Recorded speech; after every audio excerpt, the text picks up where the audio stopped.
750. Iya benar.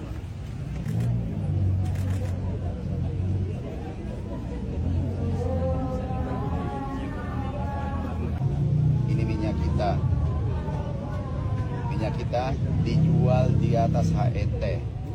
HET 15.700 tapi dijual 18.000. Kemudian isinya tidak cukup 1 liter, hanya 750 sampai 800 ml. Ini tidak cukup 1 liter.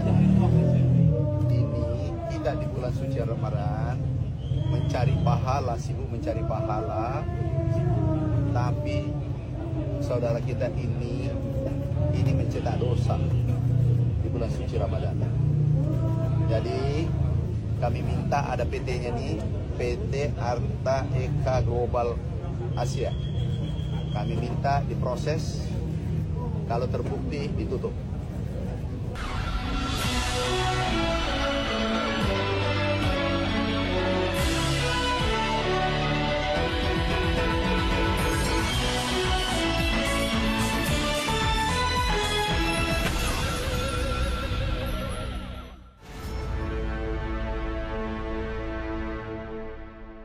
Assalamualaikum warahmatullahi wabarakatuh. Apa kabar? Kembali berjumpa dengan saya Hirs Munarif dari Forum News Network. Hidup di Indonesia hari-hari ini tampaknya kita benar-benar harus memperbanyak istighfar, ya, mohon ampun kepada Allah Subhanahu wa taala. Pagi ini mumpung bulan Ramadan, sebagai bangsa, baik sebagai individu maupun secara kolektif, jelas sekali ini ada yang salah pada bangsa ini. Bencana alam datang bertubi-tubi silih berganti, itu menunjukkan betapa kita juga telah mengerusak alam dengan semena-mena. Sementara kejahatan khususnya yang bersifat extraordinary crime, yakni korupsi, itu sekarang saling berlomba adu pokoknya besar-besaran gitu ya. Dari tahun ke tahun tuh jumlahnya terus meningkat. Ini bukan lagi deret hitung tapi udah deret ukur peningkatannya. Mulai dari ratusan juta meningkat jadi miliaran, kemudian puluhan miliar, meningkat lagi ratusan miliar, dan kemudian akhirnya jadi ribuan miliar alias triliunan. Nah, setelah triliunan itu meningkat lagi kemudian menjadi puluhan triliun, ratusan triliun, dan sekarang sudah mendekati 1.000 triliun alias kuadriliun. Untuk skala besaran korupsi, bangsa kita sekarang juga sudah nggak kalah dengan bangsa-bangsa tidak beradab lainnya di dunia ini. Ini menempati klasemen 10 besar korupsi di dunia dan bahkan juga termasuk yang salah satu yang terbesar. Dalam beberapa pekan terakhir kita dikejutkan dengan korupsi di PT Pertamina Patraniaga. Modusnya ini saya ngomong gampangnya saja lah, secara sederhana itu mengoplos BBM Pertamax dengan Pertalite, dan kemudian kita ambil ujungnya itu yang langsung berdampak secara luas ke masyarakat. Karena selain mengoplos, mereka itu kan juga memainkan kuota impor ini, dan di netizen kan kemudian rame-rame muncul meme gitu, beli Pertamax dapatnya Pertalite, terus kemudian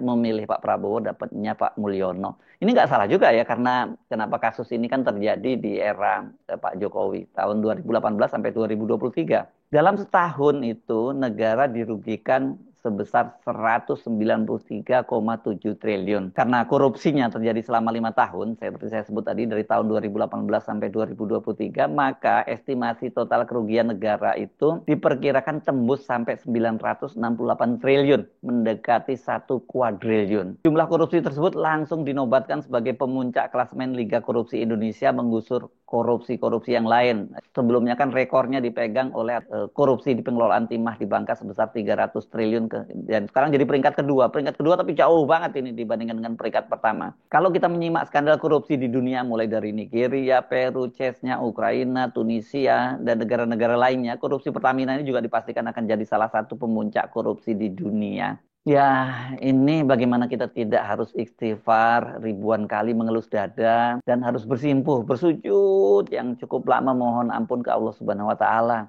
Kok bisa negara yang katanya penduduknya santun, sangat religius, dan kemudian kita ini adalah penduduk muslim terbesar di dunia, tapi perilakunya seperti itu. Netizen ini ngamuk sekali dengan kasus di Pertamina itu. Bahkan mereka menuntut itu nggak cukup hanya dihukum puluhan tahun, tapi harus dihukum mati.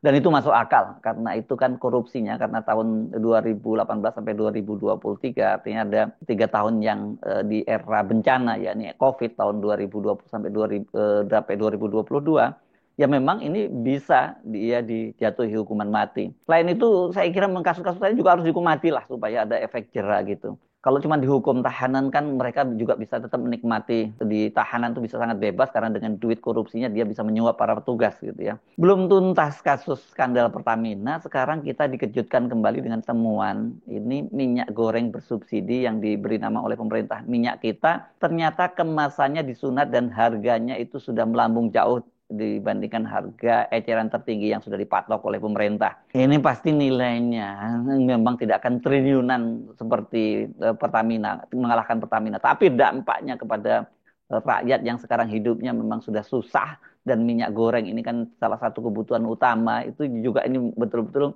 juga perilaku yang nggak bisa dibiarkan begitu saja. Tapi ini yang juga menyedihkan ketika temuan kemasan minyak yang timbangannya sudah disunat itu viral di media sosial, Menteri Perdagangan itu membantahnya dan menyatakan bahwa video itu video lama, bahkan pelakunya sudah ditindak. Belakangan Menteri Pertanian yang melakukan sidak ke pasar, ini kemarin ya hari Sabtu itu, dia menemukan fakta yang sama dihebohkan oleh netizen. Jadi masih mau dibilang bahwa itu video lama. Jadi masih mau dibilang bahwa itu sudah ditindak. Jadi sekarang kemasan yang di pasaran itu sudah aman semua. Sebelumnya itu heboh, seorang pemilik akun TikTok mengunggah video minyak kita yang dibelinya hanya 0,75 liter. Itu ketika dipindahkan ke gelas ukur ya. Dia kemudian mengingatkan warga untuk hati-hati. Pada waktu muncul berita itu Menteri Perdagangan ini Pak Budi ini menjelaskan bahwa produsen yang berbuat curang itu adalah pihak yang sama, katanya yang pernah disegel oleh Kementerian Perdagangan pada Januari lalu. Jadi itu kata dia menduga bahwa itu adalah video lama. Waktu pada Januari lalu itu memang terjadi hal sama juga, dan pada waktu itu PT Navita Nabati Indonesia itu sudah ditindak oleh Kementerian Perdagangan, bahkan dilaporkan ke polisi. Budi menjamin sudah tidak ada minyak kita yang isinya kurang dari 1 liter. Sudah nggak beredar lagi. Dan dia menyatakan masyarakat jangan ragu dengan minyak kita yang dijual di pasaran. Yang lainnya normal ya. 1 liter normal. Sebelumnya kan Kementerian Perdagangan itu menyegel gudang berisi ribuan kemasan minyak kita di Kabupaten Tangerang, Banten. Itu pada tanggal 24 Januari 2025. Dan PT Navita Nabati Indonesia itu sebagai pemilik gudang itu melanggar beberapa aturan izin produksi hingga distribusi, sehingga dampaknya itu ya harganya di Banten itu melambung. Ternyata kami temukan ada pelanggaran dan penyimpangan tidak sesuai dengan aturan yang berlaku. Itu penyebab salah satunya mengapa minyak kita ini nggak turun-turun, kata Budi pada tanggal 24 Januari lalu. Memang harganya itu kan diharapkan minyak kita ini harganya murah, ya bisa terjangkau, namanya juga minyak kita, minyak emak-emak kita gitu ya. Tapi ternyata harganya melambung tinggi. Benarkan pernyataan dari Pak Mendak ini, Pak Menteri Perdagangan? Saya mendapat ini di X, ini akun Yusuf Dumdum itu mengunggah video seorang wanita yang menggunakan alat timbangan gelas ukur ya, dan menemukan kemasan minyak kita itu ternyata masih kurang 1 liter ya.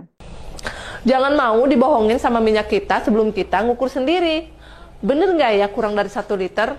Untungnya Teteh punya timbangan ini. Jadi timbangan ini tinggal kita nyalain, terus bisa diubah ke ukuran mili ya. Jangan lupa kita tar dulu ke angka 0. Oke, biar nggak penasaran, langsung aja kita buka. Terus kita timbang.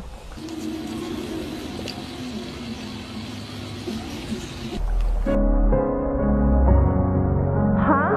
Cuma 700 mili. Kok beda ya? Di sini tulisannya 1 liter. Apakah itu yang dimaksud oleh Pak Menteri Perdagangan itu bahwa itu adalah video lama? Ternyata bukan. Karena Menteri Pertanian yang Pak Amran Sulaiman ini yang melakukan sidak kebutuhan barang pokok itu di kawasan Lenteng Agung di Jakarta Selatan itu menemukan laku lancung yang sama dan harganya juga sudah lebih tinggi dari harga eceran tertinggi yang dipatok oleh pemerintah.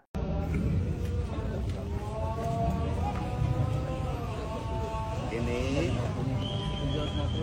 750. Iya benar.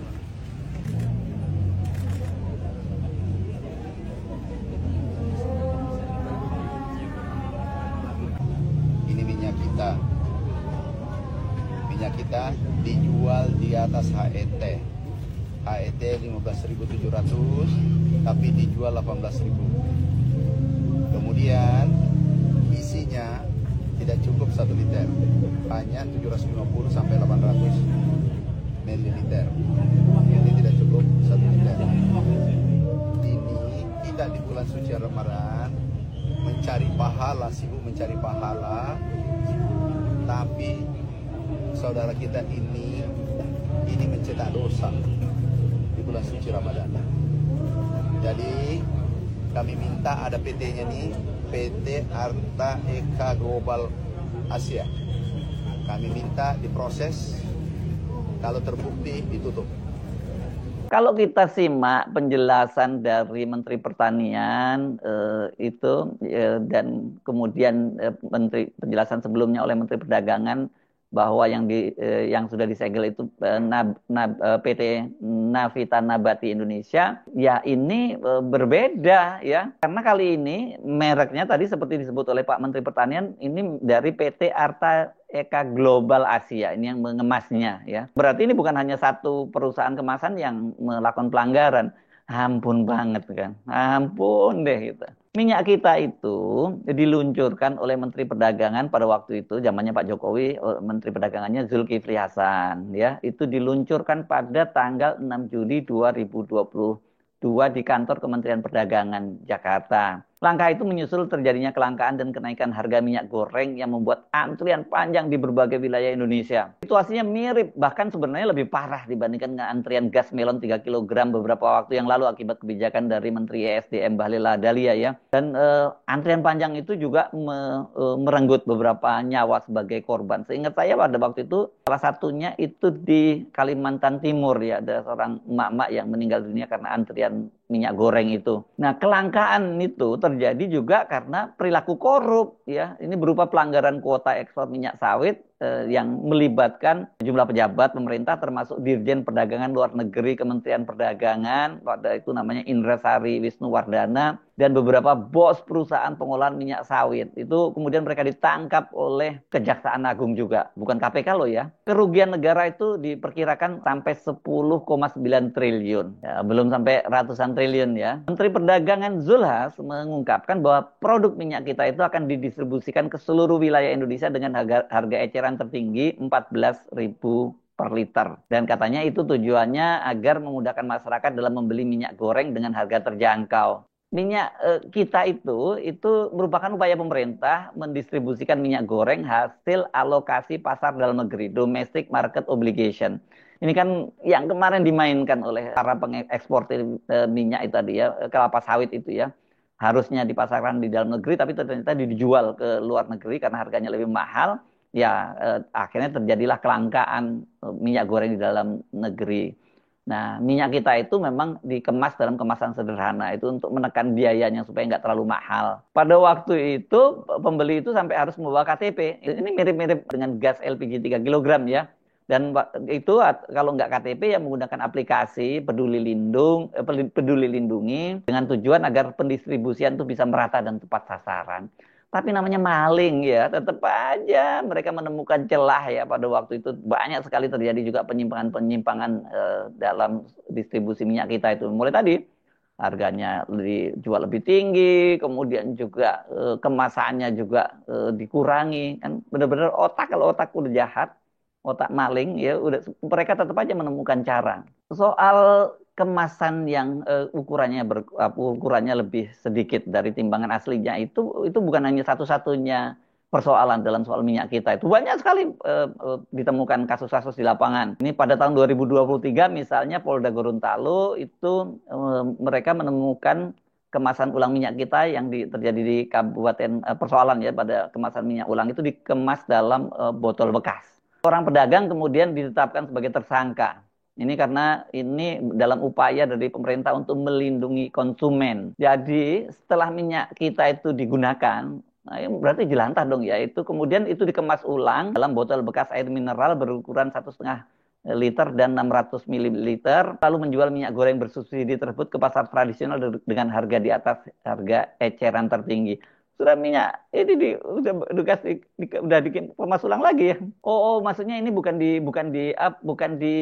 minyak bekas ya. Minyak, saya salah. Maaf, ini saya koreksi. Jadi ini minyak yang kemasan sederhana itu kemudian dikemas dalam botol bekas air mineral gitu ya, dengan cara begitu kemudian harganya dinaikkan gitu. Selain itu, Kementerian Perdagangan kan juga melarang penjualan minyak goreng kita ini secara daring. Ini supaya distribusinya optimal di pasar tradisional. Tapi ternyata kemudian di platform-platform e-commerce itu ditemukan juga di situ dijual di platform itu. Misalnya ditemukan di Lazada, di Tokopedia, dan waktu itu yang menjual alamatnya di Cengkareng. Dan yang dijual adalah minyak kita berukuran 2 liter dengan harga 35.000. Padahal kan harga aslinya cuma 4.000, kalau 2 liter ya harusnya cuma 28.000. Ada juga ini yang di Cengkareng itu menawarkan 2 liter dengan harga 37.300.